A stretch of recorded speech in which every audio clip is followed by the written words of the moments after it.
আপনারা ওনাকে দেবেন, উনি এসে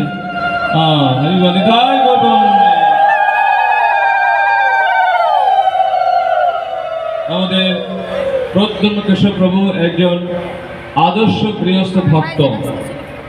যেমন গৃহস্থ, আমরা তো সংসার, ছেলে মেয়ে, ব্যবসা যাদের থাকে, তারা ভগবানের পথে দেওয়ার সময় নেই তাদের কাছে, তারা অনেক ব্যস্ত। কিন্তু প্রদ্যুম্ন কেশব প্রভু অনেকেই চেনেন আপনারা, বাংলাদেশে অনেক বড় একজন ব্যবসায়ী, শিল্পপতি।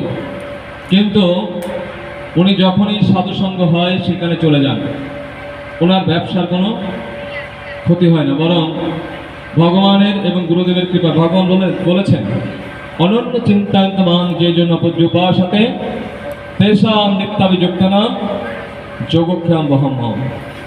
যারা আমার চিন্তা করে, আমি তার প্রাপ্ত বস্তু সংরক্ষণ করি এবং তারটা বহন করি। তা উজ্জ্বল দৃষ্টান্ত প্রদ্যুম্ন কেশব প্রভু, উনি যেখানে সাধুসঙ্গ হয় সেখানে চলে যায়, একজন শিল্পপতি, কিন্তু ওনার ব্যবসার কোনো ক্ষতি হচ্ছে না। কারণ ব্যবসা কে দেখছেন? ব্যবসা কার? ভগবানের। ভগবানটা ভগবান দেখছে।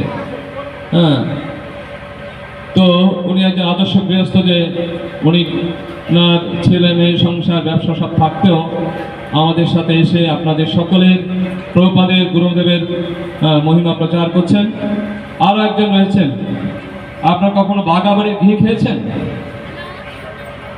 বাগাবাড়ির ঘি খাননি এখনো কি মানিকগঞ্জ পৌঁছেন? মন্দিরে পৌঁছেন? মানিকগঞ্জ মন্দিরে বাগাবাড়ির ঘি সে। আশা করি আমরা আজকে কোনো একটা গান শুনবো, গান শুনে বোঝা যাবে না ঘিটা কত স্পেশাল কিনা। গান যদি ভালো হয় তাহলে অনেক ঘিটা স্পেশাল হবে। হ্যাঁ, তো আমাদের বাগাবাড়ি ঘি, সমীর ঘোষের স্পেশাল বাগাবাড়ি ঘি, যে প্রোপাইটার, উনিও একজন বিশিষ্ট ব্যবসায়ী, সমদর্শী নন্দ গোপ দাস প্রভু। আমরা ওনাকে জয়ধ্বনি অনুধ্বনিতে আমরা স্বাগত জানাই। তাই গৌতমানন্দে।